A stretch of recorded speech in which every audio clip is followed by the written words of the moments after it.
Welcome back to the deep dive. Today we're absolutely not wading in the shallow end. We are strapping on the heavy weights, taking a deep breath, and dropping straight into the abyss. Yeah, that is putting it mildly. We have a stack of material on the desk today Yeah, that is going to make a lot of people very uncomfortable. very uncomfortable. But for a specific group of listeners, this might feel like, the first time someone has actually looked them in the eye and acknowledged the reality they're living in. It's a text that describes itself as a survival guide, a manifesto, and a weapon all rolled into one. It is dense, it's angry, and it is incredibly detailed. Before we unleash this beast, and it really is a beast, I need to ask you, yes, specifically you listening right now, to hit that like and subscribe button immediately. Please do. We are covering topics today that often get suppressed or downranked or shadow banned by the algorithms because they challenge the narrative. So if you want to keep these unfiltered, raw discussions coming, we need your support right now. Done. Okay, let's get into it. Today we are unpacking a provocative, ultra-long, incisive, and fascinating new ebook by Conrad Riker. Get ready for this title because it tells you exactly what you are in for. It's called Misandry Man Box, Caged by Feminism, Tortured by Marxism, Gynocentric Two-Tier Injustice for Men. Yeah, it's a title that definitely does not believe in subtext. It really doesn't. It screams its intent right from the cover. And if that title made you flinch, Riker actually has a message for you right in the preface. He says, put the book down, go knit a sweater, go watch a rom-com, this isn't for you. He is very clear about his target audience right from page one. This is written explicitly for the red-pilled man, for men's rights activists. And really, anyone in the manosphere who looks around at modern society and feels like the deck isn't just stacked against them. It's actively rigged. Exactly. If you feel like something is fundamentally broken in how men are treated, like you are playing a game where the rules change every time you start to win, Riker is writing this directly to you. The premise is heavy, and we need to set the stage properly. He argues that modern men are living in a gilded cage, or what he calls the man box. But unlike the usual sociological take on the man box, which, usually blames men for their own problems or toxic masculinity, Riker points the finger outward. He asks, who are the architects of this prison? According to the book, it's a specific two-part construction. He argues that feminism built the structural walls of the prison, and Marxism provides the locking mechanism to keep men inside. It is not just about equality gone wrong in his view. He describes it as a calculated, systemic dismantling of male identity and power. And the goal of this deep dive is to unpack that architecture. We're going to go through this chapter by chapter, from the history of how our institutions were captured, to the war on boys in schools, to the brutal realities of the modern dating market, and finally, his Phoenix protocol for breaking out. And just a quick heads up, if you find yourself nodding along to what we were discussing, or if this sparks realization that makes you want to dig deeper, you are going to want to read the full text. You can buy the ebook right now on Amazon Kindle and Google Play Books. Highly recommend checking it out if this resonates. It is ultra long, it's fascinating, and it's packed with data we can only briefly touch on. We are just giving you the tactical overview here, but the book is the manual. So let's start with the architecture of this cage. He uses a phrase early on that really sets the tone. The gynocentric iron fist. That is a terrifying image. What does he actually mean by dynocentrism in this context? Riker uses it to completely flip the script on the standard historical narrative. We're usually told that history is a patriarchy, right? Rule by men, for men. Right. Well, Riker argues we are now living in a gynocracy. He posits that society is fundamentally organized around the comfort, safety, and preferences of women. He says that equality is just a velvet glove. It looks soft, it sounds nice. But underneath, there's an iron fist of female supremacy that crushes male dissent. He has this line that really stuck with me. He compares modern feminism to Lilith with a PhD. It's a really powerful metaphor. Lilith, in mythology, is the rebellious first wife of Adam, who refused to submit and became a demon. Right, and he adds the PhD to suggest that this rebellion has been institutionalized. Intellectualized. Exactly. He argues that society has weaponized female empathy. By claiming to be victims, feminist activists can demand power, resources, and policy changes that explicitly disadvantage men. And here's the kicker. Because men are biologically wired to protect women, a concept he returns to often, men just go along with it. We are genetically predisposed to not want to hurt women, and Riker says that instinct is being heavily exploited. But I want to drill down on the second part of his equation. Where does Marxism come in? Because usually when we hear Marxism, we think economics, seizing the means of production, workers of the world unite, that sort of thing. Riker calls it the Marxist mind virus. He argues that the cultural tools used to enforce this gynocracy are Marxist in nature. Classical Marxism divides the world into the bourgeoisie, the oppressors, and the proletariat, the oppressed. Okay. Riker says this framework has been hijacked and applied to gender. So in this new equation, men are the bourgeoisie. Exactly. In this worldview, men are the eternal oppressors and women are the eternal oppressed. Riker says this framework poisons the very idea of meritocracy. Because now competence is labeled as privilege. Yes. If you are a man and you are successful, it's not because you worked hard, took risks, or sacrificed your health. It is because you are part of the oppressive class. It essentially demands an apology for success. It frames male freedom as oppression of others. It is a psychological trick to make men apologize for being capable. Riker points out a historical shift here that is really crucial to his argument. What about builders? Right. He says, we used to honor builders, protectors, the men who built bridges, fought wars, and raised cities. We honored stoicism and drive. Now, those same traits, aggression, drive, stoicism, they are pathologized. They are treated as a disease that needs to be cured. Which transitions us perfectly to where this programming starts. Because you can't rewire a grown man overnight. You have to catch him when he's young. Let's talk about the school system. Riker calls it a factory for beta slaves. This is one of the data-heavy sections of the book, and honestly, it is where a lot of parents might start feeling very uncomfortable. He argues that the education system has declared a war on boys, and he brings the receipts to back it up. The stats on medication were what blew my mind. He mentions Ritalin prescriptions are up 700% since Title IX was introduced. 700%. And ADHD medications generally are up 300 to 400%. That's insane. Riker's argument is that boyish energy, the need to move, to compete, to be rough, to challenge authority, is now treated as a disorder. In a feminized classroom environment, the ideal student is someone who sits still, is compliant, follows verbal instructions, and listens quietly. Which is naturally easier for girls at young ages due to developmental differences. Precisely. Girls tend to develop verbal skills and impulse control earlier. So when boys act like boys, wrestling, fidgeting, not paying attention to a worksheet, they aren't given recess or physical outlets. They are drugged. They are told their brain is broken. And if they aren't drugged, they are kicked out. He cites that boys are expelled 5 times more often than girls. Right, and Riker frames this not as a failure of the system, but as a feature. They are manufacturing beta slaves. If you break a boy's spirit early, if you teach him that his natural instincts are toxic, he grows up to be a docile taxpayer who won't question the system. He learns that submission is the only way to get a gold star. And this conditioning continues right into the workplace. We have to talk about his chapter on the DEI death cult. This is where he says the Marxist mind virus has real-world life or death consequences. Yeah. DEI, diversity, equity, and inclusion.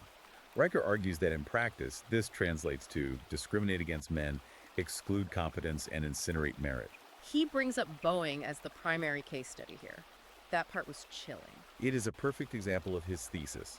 He argues that when you prioritize diversity quotas over engineering merit, planes start falling out of the sky.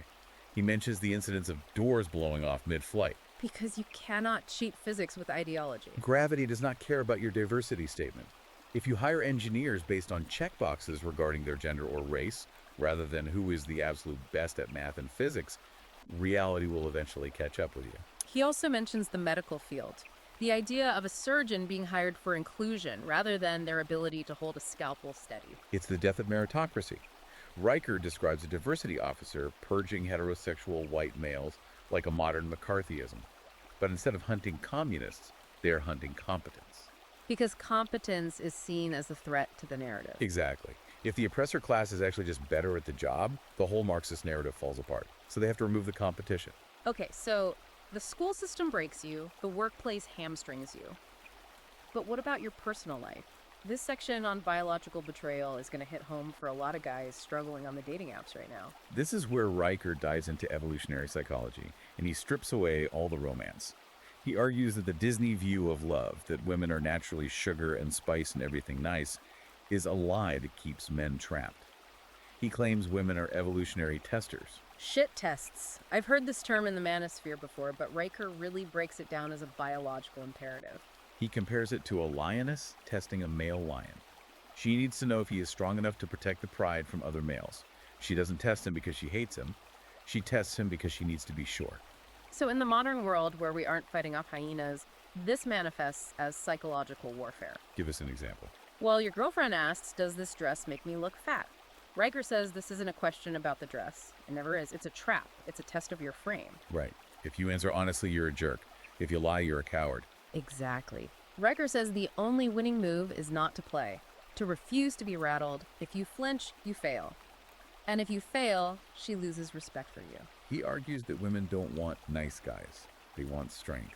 And when men try to be the nice guy that society and their mothers told them to be, they get crushed in the dating market because they aren't passing the biological tests women are subconsciously running. And the data he uses for dating apps is pretty stark, the 80-20 rule. It's actually worse than that in some of the stats he cites. He brings up Tinder data showing that women swipe right on only the top 5 to 10% of men. They rate 80% of men as below average in attractiveness. Wait, statistically that is impossible. 80% of people can't be below average. That is not how averages work. Not mathematically, no. But in the female eye, according to Riker, they can. This is hypergamy. Women are wired to date across and up. Status, money, looks. So in the digital age, where a woman has access to thousands of men in her pocket, average guys just become invisible. The bar has been raised to the stratosphere. He uses biblical archetypes to explain this nature too. Eve and Delilah. He sees these not just as stories, but as ancient warnings about female nature that we've forgotten. Eve represents betrayal and manipulation. She offers the apple that gets man kicked out of paradise. And Delilah represents the extraction of male power. She waits until Samson is asleep to cut his hair and rob him of his strength. Riker argues that modern dating is just this dynamic at scale. And the ultimate modern manifestation of Delilah is what he calls the simp economy. OnlyFans. It is the ultimate extraction machine. Men, who Riker calls simps, are funding women who explicitly despise them. They are paying for the illusion of intimacy. He calls it state-sanctioned cuckoldry, in a way. Men giving their hard-earned resources to women who give nothing back but disdain and JPEGs. It's bleak. But if you think dating is bad, Riker argues the legal system is where the cage really locks tight. This chapter on gynocracy rising in the legal trap is infuriating stuff. This is the two-tier justice system. Riker argues that in family court, men essentially have no constitutional rights. The numbers are overwhelming. 97% of alimony payers are men. And mothers win 85 to 90% of custody battles. Riker argues that the system operates on a default assumption. The mother is the parent, and the father is just a wallet. He uses the term state-sanctioned cuckoldry here again, specifically regarding paternity fraud. This part really shocked me. It is a heavy accusation, but the laws back him up. He cites stats that 10 to 30% of paternity tests reveal the man is not the biological father. That's the story of Dave, right? Yes, Dave. He finds out the child he's been raising for 5 years isn't his. He's already $250,000 poorer from raising this kid. But when he goes to court, the judge's response isn't to punish the fraud. No, it's to tell him to keep paying for the child's stability. And then there's Mark, who has a 0% DNA match to his twins, but still owes monthly support because he signed the birth certificate believing it was his. Riker asks, where's the my body, my choice logic here? That is the reproductive rights asymmetry. Riker hammers this point home. A woman has my body, my choice. She can choose to be a mother, or she can choose abortion or adoption. She has an out. A man has your wallet, her choice. If she decides to keep the baby, he is on the hook financially for 18 years, regardless of whether he wanted the child or if he was even lied to about contraception. Riker proposes the paper abortion. Right. The argument is, if a woman can opt out of motherhood physically, a man should be able to opt out of fatherhood financially within a certain time frame. But of course, that suggestion gets you labeled a monster in the mainstream. That's the double standard. Riker points out that society demands women's rights, but refuses to enforce women's responsibilities. He uses the contrast of the Swedish preschool teacher made to wear a skirt to fight toxic masculinity versus the reality of who actually does the dangerous jobs. Men are the ones crushed in mine collapses. Men are the ones dying in workplace accidents. Men are the ones drafted to fight wars. But the conversation is always about how men are oppressing women. It feels like the walls are closing in just talking about this. Institutional capture, biological rejection, legal traps. So what do?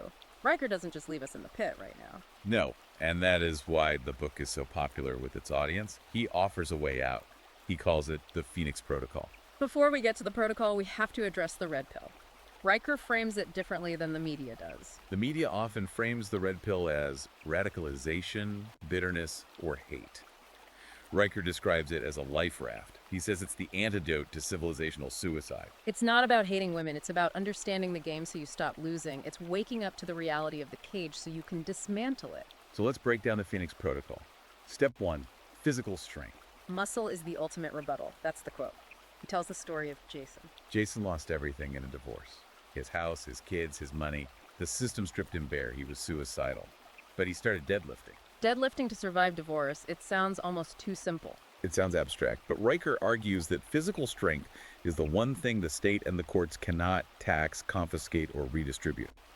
When Jason pulled 315 pounds off the floor, he was engaging in an act of creation that was solely his. He rebuilt his spine, literally and metaphorically. It's about reclaiming physical sovereignty in a world that wants you weak, fat, and medicated. Speaking of sovereignty, he goes deep on financial sovereignty. And he's not talking about maxing out your 401k. No, a 401k is part of the system. It's tracked, it's taxed, and if you get divorced, the court splits it. Riker advises going dark. He talks about using privacy coins like Monero and Bitcoin. He talks about asset swaps, owning things that aren't easily traced or seized. This is bordering on survivalist stuff. It is. He says you need to starve the beast. Avoid the sync economy. Don't buy products from companies that hate you, like the ones pushing the DEI agendas we talked about. Don't support women on OnlyFans. Secure your resources so they can't be garnished by what he calls the gynocentric state. And then there is the mental aspect, the digital detox. He is very specific here. Delete TikTok. He calls it Chinese spyware designed for castration. He argues the algorithms are designed to feed you rage and despair, or to make you docile with endless dopamine hits. He says you need to ignore the media mindfuck. Stop reading the think pieces that tell you you're toxic. Stop engaging with feminist hashtags. It's poison. And finally, rebuilding brotherhood. This seems to be the emotional core of the solution. This is crucial. Isolation is the enemy. The system wants you alone, scrolling, and depressed. Riker calls for tribes against tyranny.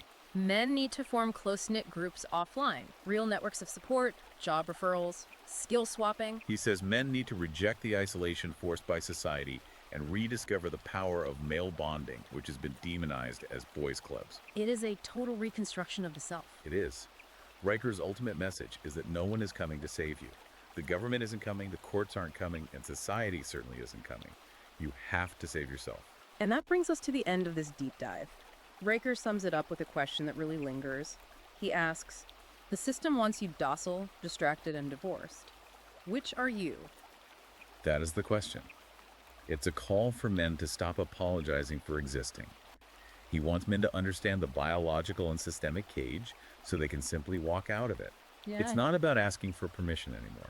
If this deep dive sparked something in you, whether it's anger, curiosity, or just a feeling of finally someone said it, you need to check out the source material. Absolutely. We have only scratched the surface of the data and the stories Riker packs into this book. You can find Misandry Man Box, Caged by Feminism, Tortured by Marxism, Gynocentric Two-Tier Injustice for Men on Amazon Kindle and Google Play Books. And Riker is active online too. He is continuing this deep dive into what he calls Marxist decay and feminist deceit over on his Substack. You can follow him at Conrad Riker. That's Conrad and Riker. He's also on Twitter under the same handle. He says the ratings and reviews are bullets in the information war, so if you read it, he wants you to leave a review. We want to hear from you too. What stood out to you in this analysis? Are we living in a gynocracy? Is the Phoenix Protocol the answer? Let us know in the comments. And please hit that like and subscribe button right now. Share this deep dive with a friend. Maybe a friend who needs a red pill wake-up call. Knowledge is power, but only if you use it. Thanks for listening to the deep dive. Stay awake, stay strong, and we'll see you in the next one.